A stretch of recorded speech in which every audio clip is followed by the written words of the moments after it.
Dios les bendiga, hermanos. Sean todos bienvenidos. Gracias a Dios porque nos da la oportunidad de estar reunidos una vez más.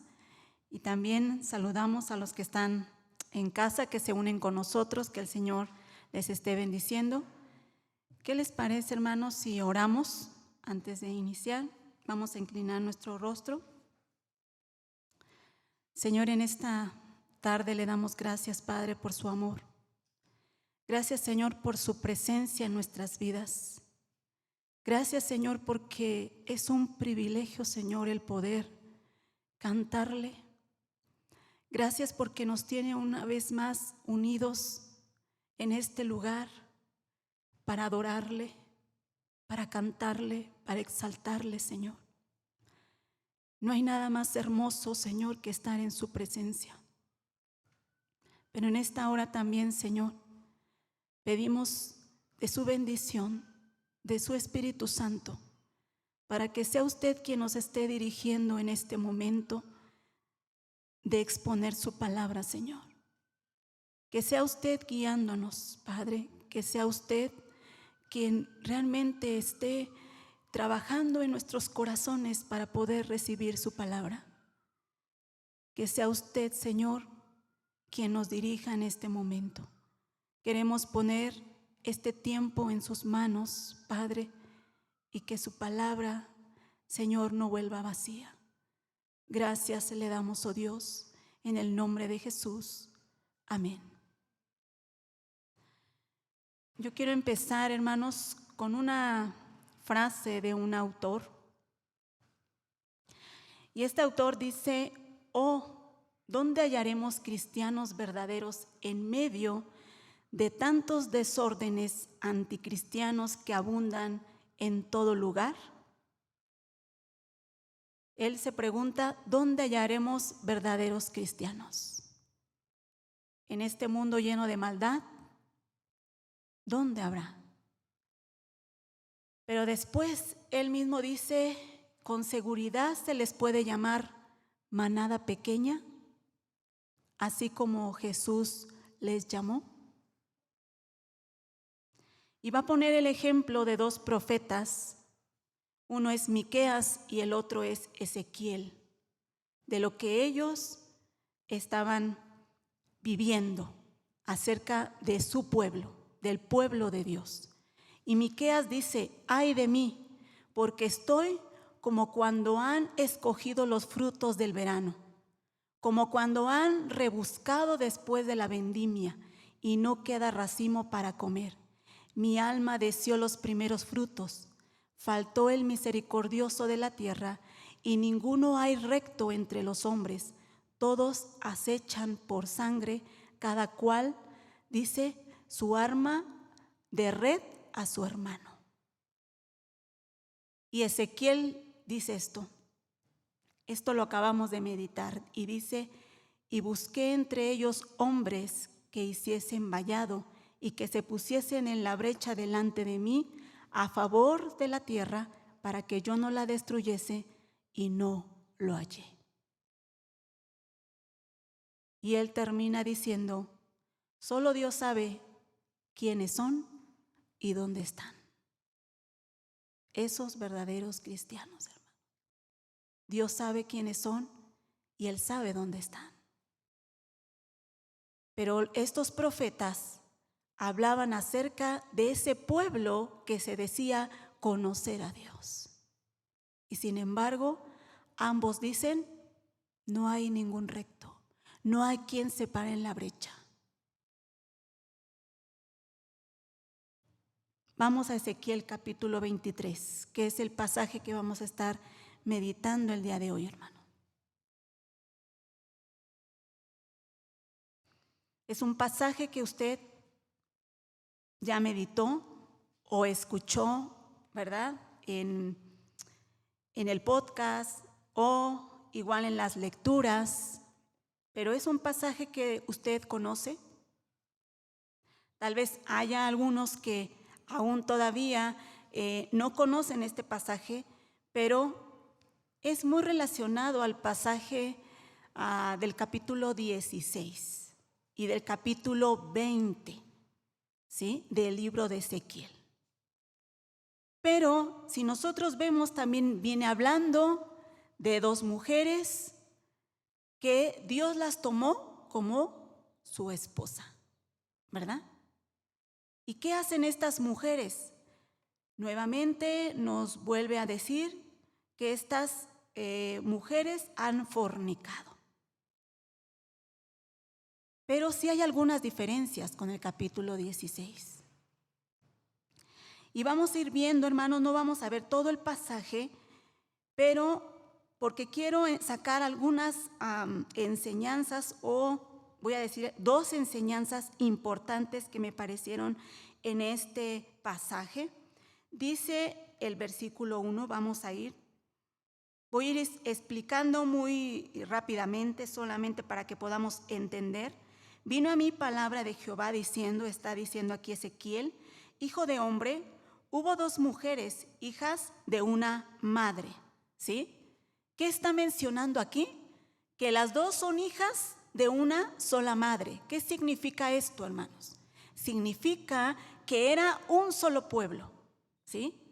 Era un solo pueblo, pero nosotros sabemos que por el pecado de Salomón, ese pueblo se divide en 2, ¿sí? 10 tribus en el norte y 2 en el sur, ¿verdad?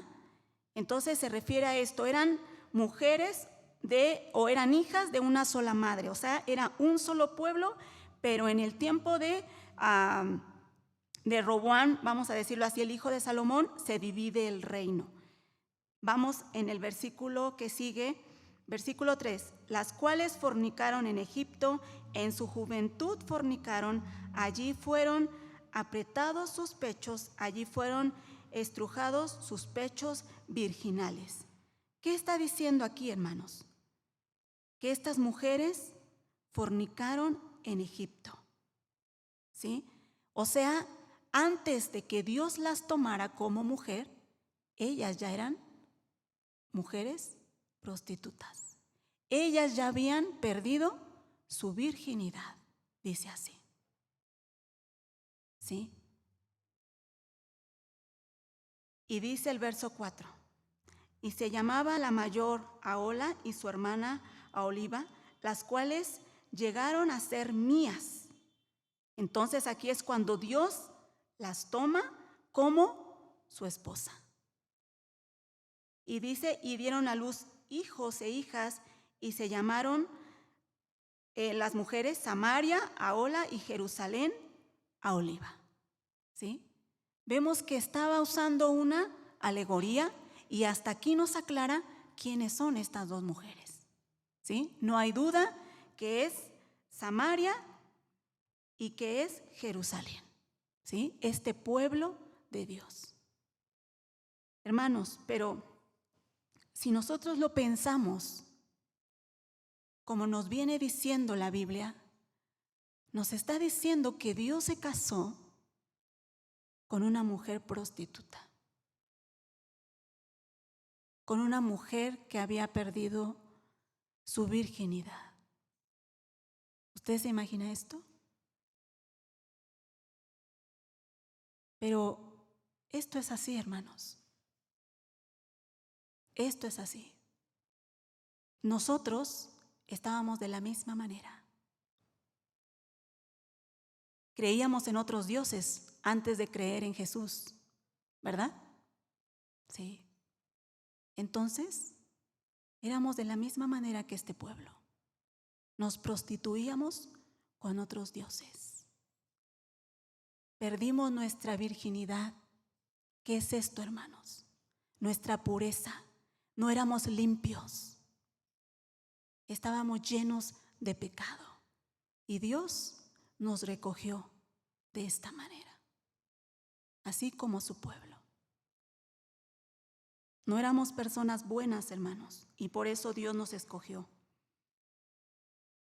Seguimos, dice, entonces va a hablar de la mayor, de Ahola, o sea, esto es Samaria en el verso 5, y Ahola cometió fornicación aún estando en mi poder, y se enamoró de sus amantes los asirios vecinos suyos, vestidos de púrpura, dice, gobernadores y capitanes, jóvenes codiciables todos ellos, jinetes que iban, dice, a caballo, y se prostituyó con ellos, con todos los más escogidos de los hijos de los asirios y con todos aquellos de quienes se enamoró, se contaminó con todos los ídolos de ellos.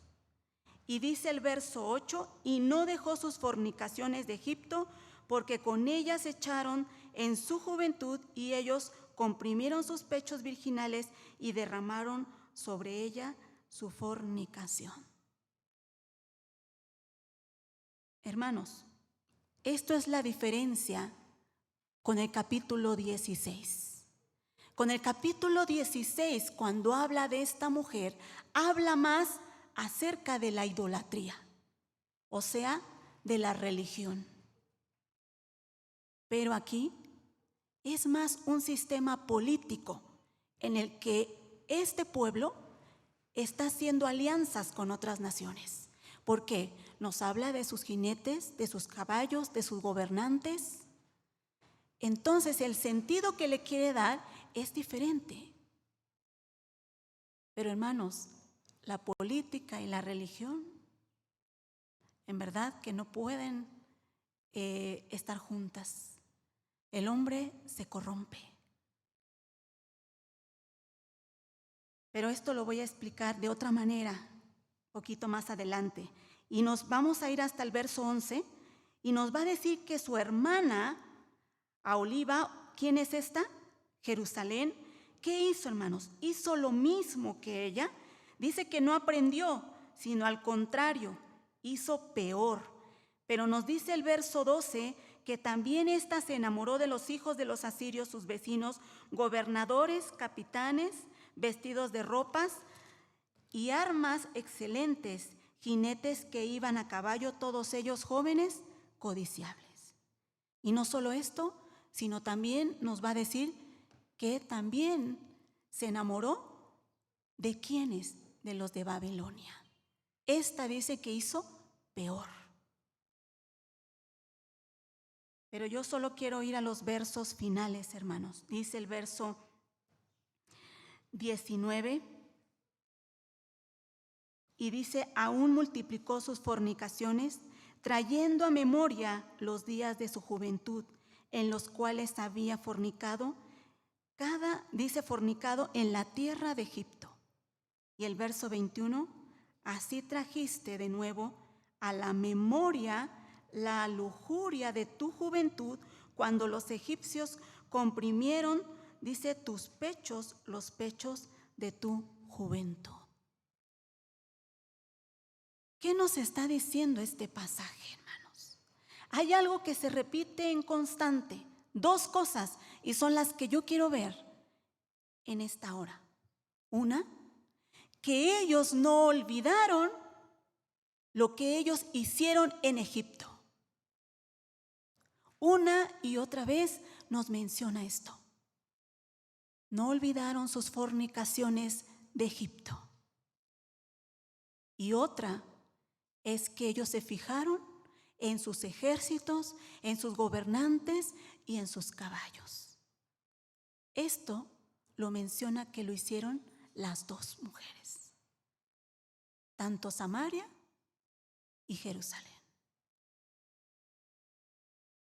Lo que nos está diciendo aquí, hermanos, es algo bien grave, este pasaje.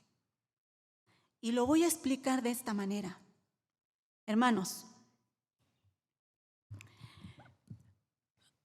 nosotros hacemos un gráfico para decir o señalar lo que significa cada parte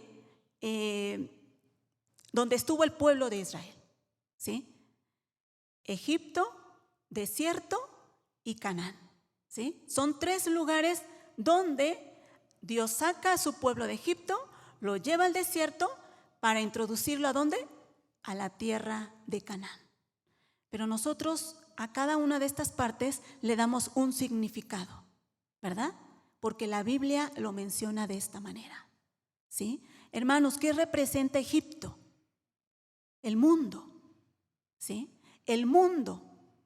¿Por qué decimos que el mundo, hermanos? Vamos aquí mismo, Ezequiel 29. De una manera sencilla, hermanos, lo voy a explicar para los hermanos que escuchan esto por primera vez.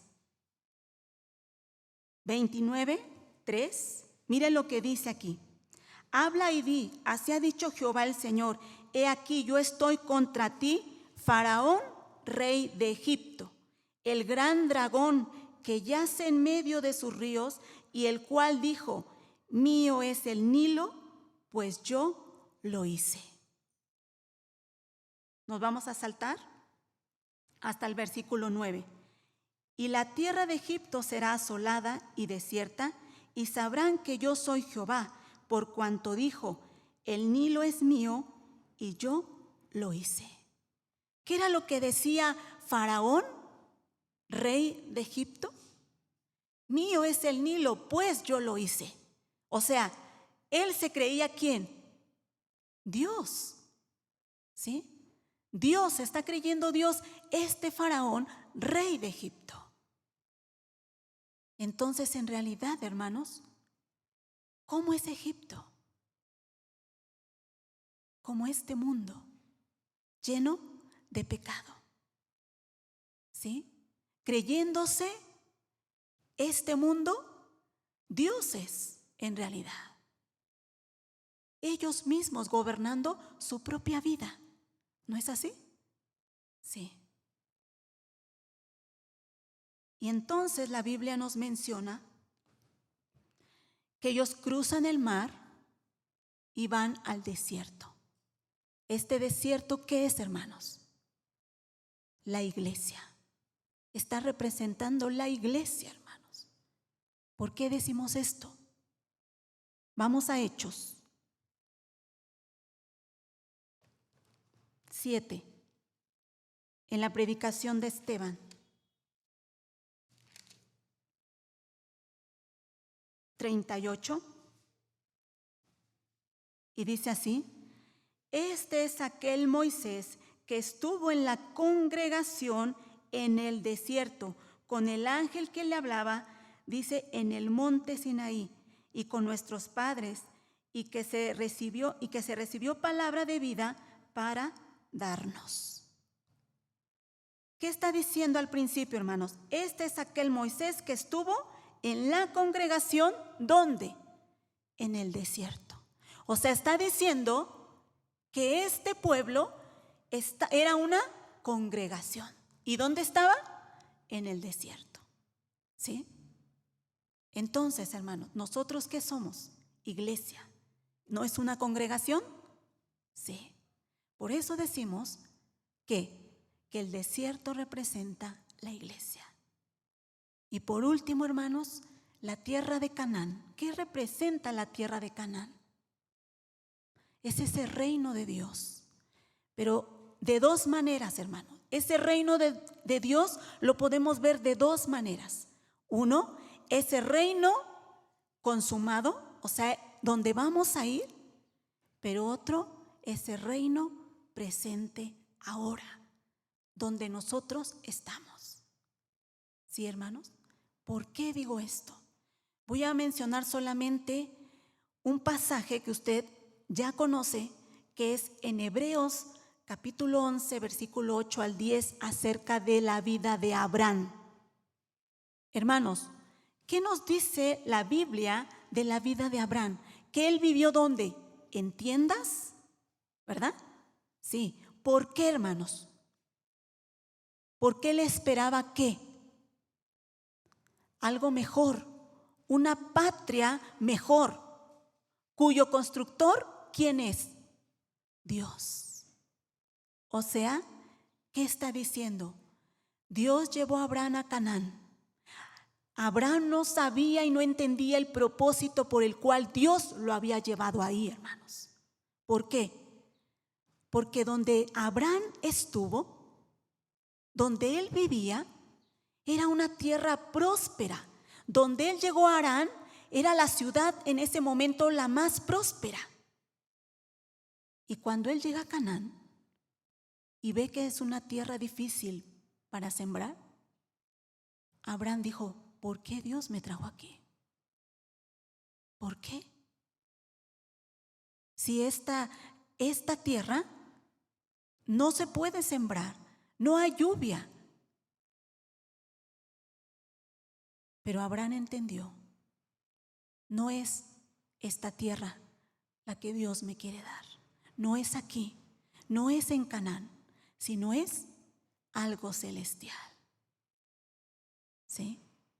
Es para que yo no ponga mis ojos aquí, en esta tierra. Pero ¿por qué digo también, hermanos, que representa ese reino de Dios ahora? ¿Por qué? Porque cuando ellos entran a la tierra de Canaán con Josué, ellos luchan, ¿cierto? Ellos tienen batalla para conquistar esa tierra, ¿verdad? Sí. Y cuando nosotros lleguemos allá, a aquel lugar, a ese reino de Dios, ¿vamos a tener lucha? ¿Vamos a tener batallas por conquistar el reino de Dios? No, no, hermanos. Entonces, también la tierra de Canaán se ve o se puede ver como el reino de Dios en este momento, donde nosotros estamos viviendo, hermanos. Presente ahora. Fue de una manera rápida, hermanos, que yo mostré esto, pero ¿por qué menciono esto, hermanos? Hay algo importante que yo me salté. El pueblo de Dios pasó por todo esto que yo les estoy diciendo, hermanos. Egipto, estuvieron ahí como esclavos. ¿Quién era o qué representa el rey de Egipto? Satanás, hermanos. El faraón, Satanás. ¿No nos decía la Biblia que se creía Dios? Sí. Satanás está representando ese faraón. O sea, el pueblo de Dios está bajo la opresión de faraón, que está representando Satanás. ¿Sí? Pero yo les pregunto, hermanos, ¿cómo fue libre este pueblo? ¿Cómo fue libre? ¿No fue a través de la última plaga, la muerte de los primogénitos? Sí. ¿Qué hizo este pueblo? Mataron un cordero y a través de la sangre de este cordero, pintado en sus puertas, el ángel de la muerte no pasó ahí. Entonces ellos salen y cruzan, hermanos, el Mar Rojo. ¿Qué significa esto? Esto es lo que yo no les expliqué en ese momento. Vamos a Corintios, Primera de Corintios, hermanos. Sé que son pasajes que ustedes ya conocen y que tal vez han escuchado muchas veces. Corintios 10, hermanos. Dice así, Primera de Corintios 10, dice el verso 1, porque no quiero, hermanos, que ignoréis que nuestros padres todos estuvieron bajo la nube y todos pasaron el mar. ¿Sí? O sea, está hablando de ese momento cuando ellos iban cruzando el mar, está diciendo esto Pablo. Y dice en el verso 2, y todos en Moisés fueron bautizados en la nube y en el mar. Y todos comieron del mismo alimento espiritual y todos bebieron la misma bebida espiritual porque bebían de la roca espiritual que les seguía y la cual roca era Cristo. Pero hermanos, dice algo muy importante en lo que sigue. Pero de los más de ellos no se agradó Dios, por lo cual quedaron postrados en el desierto. Dice que Dios no se agradó de todos, hermanos, y quedaron postrados en el desierto. Vamos a leer de una vez el versículo para después acordarnos solamente. Mas estas cosas, dice el 6, dice, sucedieron como ejemplo para nosotros, para que no codiciemos cosas malas como ellos codiciaron. O sea, está diciendo que estas cosas sucedieron como ejemplo para nosotros, para que nosotros no hagamos lo mismo. ¿Sí? Entonces, hermanos, ¿qué está diciendo la Biblia? Que cuando el pueblo cruzó el mar, ellos fueron bautizados. ¿Verdad? Bautizados. ¿Y qué es el bautismo, hermanos? Romanos 6, ahí atrásito, hermano.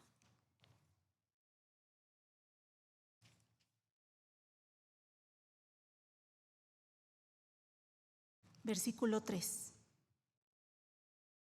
Dice así: ¿o no sabéis que todos los que hemos sido bautizados en Cristo Jesús hemos sido bautizados en su muerte? Porque somos sepultados juntamente con él para muerte por el bautismo, a fin de que como Cristo resucitó de los muertos por la gloria del Padre, así también nosotros andemos en vida nueva. ¿Sí? Voy a leer el versículo 8. Y si morimos en Cristo, creemos que también viviremos con Él. Mira lo que está diciendo la Biblia, hermanos. Primeramente nos dice que el bautismo representa el que yo muera con Cristo, que esta naturaleza, esta vieja naturaleza, muera. ¿Para qué? Para que yo comience a vivir una vida nueva. Y después nos dice el verso 8, y si morimos con Cristo, o sea, en el bautismo, creeremos que también viviremos con Él. O sea, esa vida nueva la vamos a vivir solos. No, la vamos a vivir ¿con quién? Con Él, con Cristo. ¿Sí, hermanos? O sea, el bautismo es morir a mi vieja naturaleza y comenzar una vida nueva, viviéndola con Cristo para Dios. Hermanos, regresemos a Ezequiel 23.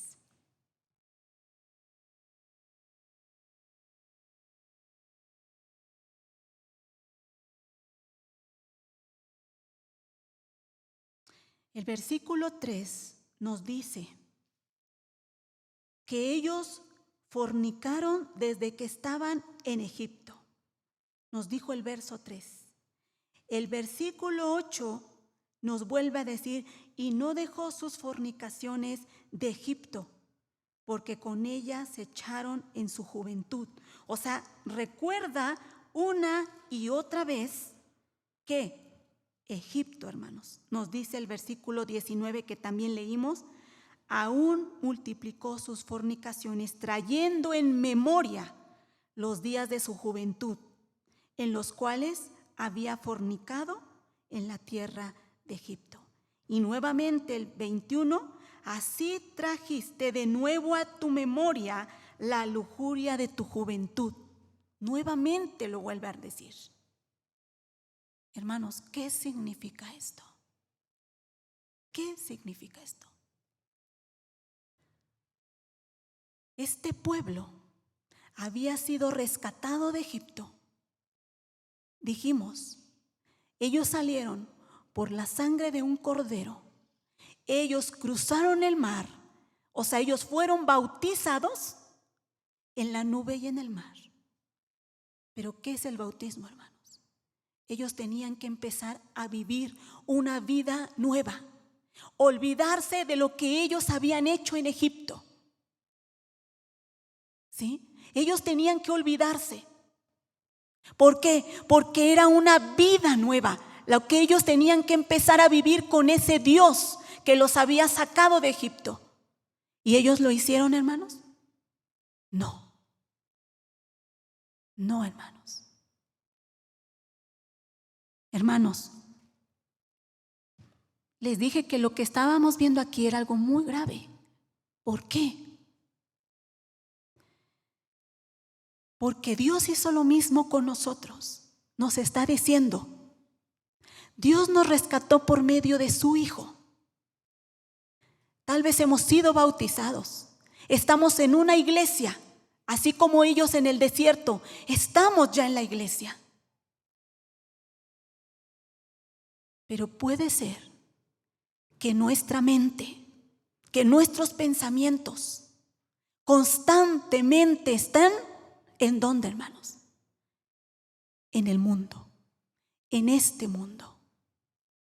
No dejamos de pensar en el mundo, pero sí estoy en la iglesia, tal vez ya fui bautizado. Hermanos, qué difícil es esto. ¿Por qué? Porque dice, nosotros leímos en Corintios, porque de muchos no se agradó Dios. Muchos de su mismo pueblo no se agradó Dios. Y si vamos a Hebreos, que no vamos a ir capítulo 3, después usted va y lo busca, ¿qué dice ahí? Que no seamos duros de corazón para escuchar la voz de Dios y no quedemos postrados en el desierto como muchos de ellos que no entraron a la tierra de Canaán. La primera generación no entró. ¿Y qué dijimos que era la tierra de Canaán, hermanos? Ese reino de Dios. Pero hay algo más, hermanos. Lo que realmente estoy mencionando es algo muy por encima, que realmente yo le decía a Dios, ayúdame a poder ser concreta porque hay mucho, mucho que decir de esto. Pero quiero ir en el otro punto, hermanos, porque se nos está acabando el tiempo. ¿Qué significa, hermanos, que ellos se fijaran en esos jinetes, en esos caballos? También lo menciona una y otra vez, en sus gobernantes. Hermanos, un comentarista lo relaciona con algo político, como yo les dije al principio, ¿sí? O sea, tal vez tiene razón, pero yo lo quiero ver de otra manera. Cuando el pueblo de Israel, hermanos, sale de la tierra de Egipto, Dios dice que Él va a sacar a sus ejércitos. Y si nosotros llegamos al libro de Números, nos dice que Dios está haciendo un ejército. De su pueblo está haciendo un ejército. Pero hermanos, Dios nunca quiso que su pueblo fuera un ejército como el de este mundo, como en este momento está presentando que son estos jinetes, estos gobernantes, estos caballos. Nunca, hermanos, nunca.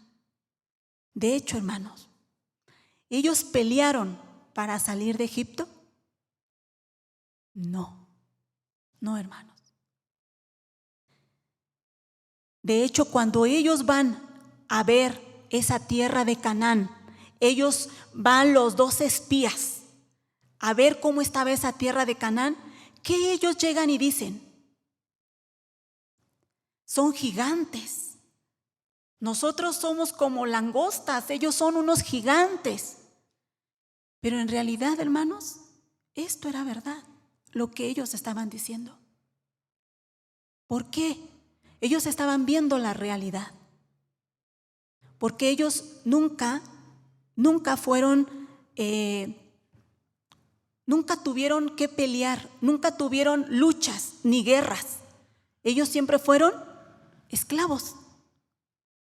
En realidad ellos fueron esclavos, hermanos. Entonces ellos se atemorizaron cuando fueron a reconocer la tierra y vieron a esos hombres que eran gigantes. Pero ¿cuál es el problema de aquí? El problema es que ellos pensaron que lo iban a hacer con sus propias fuerzas.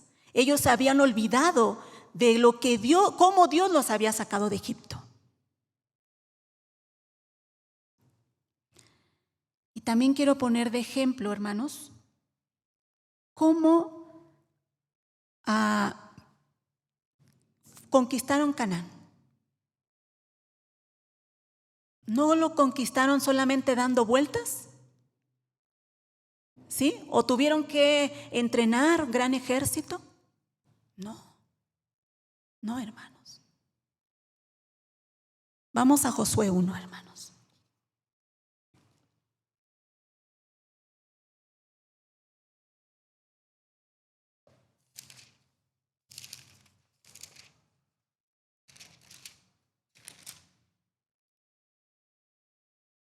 También es un pasaje muy conocido.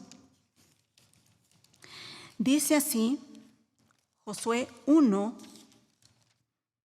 en el versículo 3, yo os he entregado, como lo había dicho a Moisés, todo lugar que pisare la planta de vuestros pies. Está hablando que Moisés ha muerto y que entonces dice Dios, yo os he entregado. O sea, Él ya entregó la tierra. Y todavía ni siquiera ellos habían hecho nada. Pero Dios ya había entregado la tierra. Entonces, nos dice el versículo 7, solamente esfuérzate y sé muy valiente para cuidar de hacer conforme a toda la ley, dice que mi siervo Moisés te mandó. No te apartes de ella ni a diestra ni a siniestra, para que seas prosperado en todas las cosas que emprendas. O sea, ellos tenían que esforzarse y ser valientes, ¿para qué? Para cuidar la palabra, la ley, para cuidar y ponerla por obra, hermanos. Mire lo que está diciendo Dios. Para cuidar y hacer la voluntad de Dios se necesitan hombres valientes, hombres esforzados, hermanos. Para esto sí, no es un gran ejército para luchar. Dios no quería esto para su pueblo. ¿Por qué? En el libro de los Jueces, cuando Gedeón, yo no sé si usted se acuerda de este Gedeón, que vinieron contra él los madianitas, los amalecitas, y dice que todos los del oriente, ¿sí? Capítulo 7, versículo 2. Déjeme nada más platicárselo rápidamente. Esto, hermanos, Dios le dijo a Gedeón, es mucho pueblo. ¿Usted recuerda esta historia? Solamente que vayan pocos, y solamente quedaron 300 hombres. Y hay algo que dice Dios. Dice así, Jehová dijo a Gedeón, el pueblo que está contigo es mucho para que yo entregue a los madianitas en su mano. No sea que se alabe Israel contra mí diciendo, mi mano me ha salvado. ¿Sí? Hermanos, Dios quería que este pueblo siempre tuviera presente a Dios, dependiera de Dios, no de sus fuerzas, no de su poder, no de lo que ellos pudieran conseguir. Pero hay algo más. Vamos a Isaías 31, ahí sí quiero que usted vaya.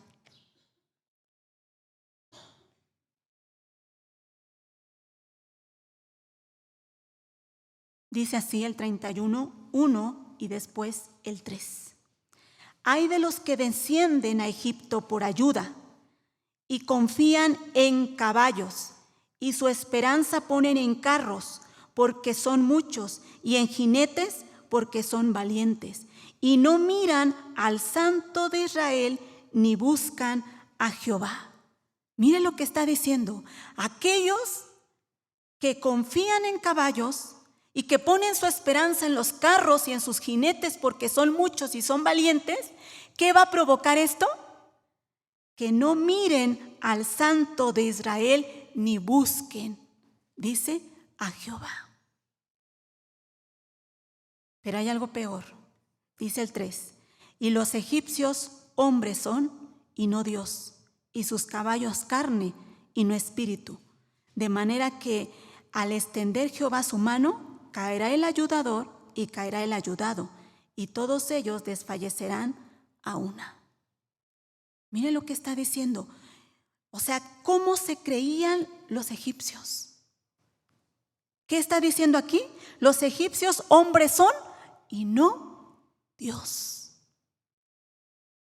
O sea, ellos estaban al grado de creerse Dios mismo.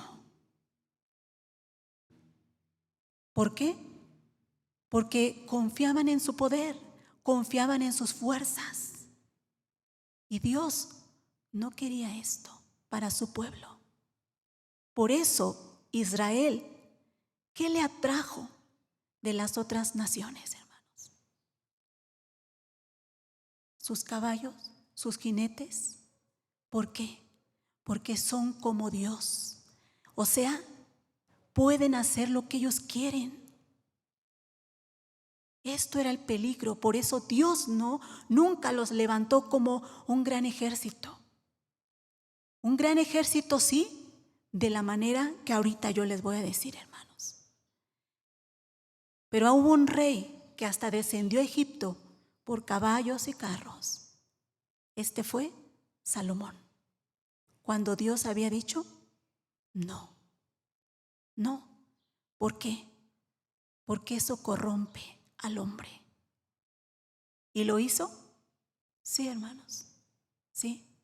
Sus mujeres y todo lo que él había conseguido. Esto es terrible, hermanos. Regresamos al 23.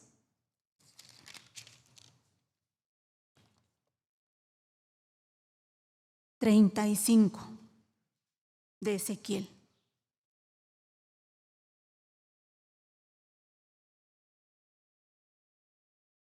Y dice así: por tanto así ha dicho Jehová el Señor, por cuanto te has olvidado de mí y me has echado tras tus espaldas, por eso lleva tú también tu lujuria y tus fornicaciones.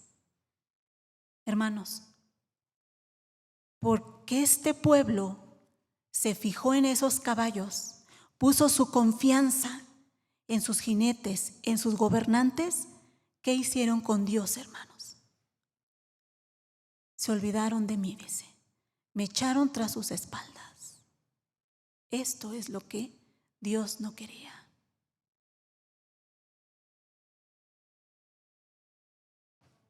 Pero entonces, hermanos, ¿por qué Dios quería un ejército? ¿Por qué, hermanos? ¿Por qué Dios comenzó a formar un ejército? Tenemos una gran lucha, ¿sí? Una gran lucha, pero no es contra carne ni es contra sangre, sino es con nosotros mismos. Con nosotros mismos, así como dice en Josué, tienes que esforzarte, tienes que ser valiente. ¿Para qué? Para cuidar mi ley y ponerla por obra. Para esto es el ejército que Dios quería. Para que lucháramos, hermanos, para dejar nuestra vieja naturaleza. ¿Para qué estamos aquí, hermanos? En la iglesia. ¿Para qué es la iglesia?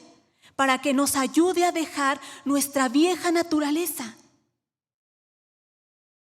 Para que no estemos recordando a Egipto en todo momento.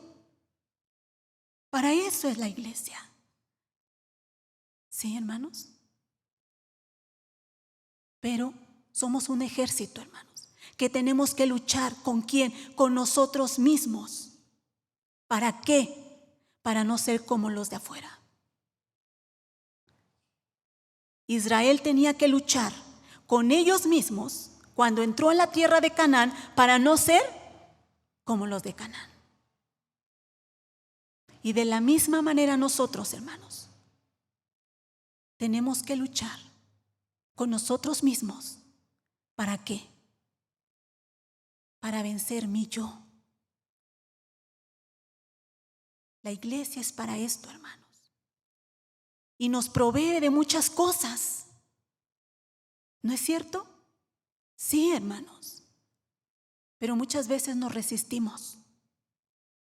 La iglesia nos provee de cursos de meditación, pero muchas veces no queremos. Nos provee de 3 cultos a la semana. Nos provee de podcasts, de lecturas bíblicas. Nos provee de todo esto, hermanos. ¿Para qué? Para que nuestro pensamiento no esté constantemente, ¿en dónde? En este mundo. En este mundo, hermanos. Y podamos luchar con nosotros mismos. Hermanos, si nosotros venimos una vez a la semana, venimos a escuchar una vez a la semana, ¿usted cree que eso va a ser suficiente para combatir todo lo que el mundo le ofrece? No, hermanos, no va a ser suficiente. Es necesario, hermanos, que constantemente estemos luchando. ¿Para qué? Hermanos, para dejar nuestra vieja naturaleza. Y yo comencé diciendo acerca de este autor o de este escritor, Johann se llama este escritor, y él decía, ¿dónde hallaremos cristianos verdaderos en medio de tantos desórdenes anticristianos que abunden en todo lugar? Hermanos, le podríamos decir, aquí estoy, yo soy un verdadero cristiano. ¿Podríamos decirle esto? ¿Podríamos contestarle esto a ese autor? Aquí estoy. Aquí estoy. Yo soy un verdadero cristiano. ¿Por qué? ¿Por qué, hermano? Porque me esfuerzo en cumplir la palabra de Dios. Yo soy un verdadero cristiano porque soy valiente. ¿Por qué, hermano? Para ir y pedir perdón. ¿A quién? Tal vez a mi esposo, tal vez a mi esposa, tal vez a mis hijos. Aunque yo no he tenido la culpa, pero soy valiente. ¿Para qué? Para ir y pedir perdón. ¿Esto qué es, hermanos? Esto es cumplir la ley. ¿No dice ama a tu prójimo? Sí. Y soy valiente. ¿Para qué? Para negar mi yo, para quebrar mi orgullo y ir y pedir perdón, y ir y reconciliarme con el que estoy molesto. ¿Le podríamos decir esto a este escritor? Yo soy cristiano verdadero. ¿Por qué? Porque me esfuerzo en levantarme temprano para tener una comunión con Dios todos los días. Yo soy un verdadero cristiano. ¿Por qué? Porque aunque me siento cansado, aunque a veces digo ya no puedo más, aquí estoy, Señor. Aquí estoy.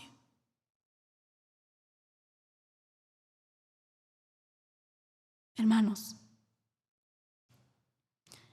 el autor terminó diciendo, pero Dios sabe quiénes son y dónde están esos verdaderos cristianos. Y esperemos que Dios nos esté viendo y nos conozca. Oramos. Señor, en esta hora le damos gracias, Padre.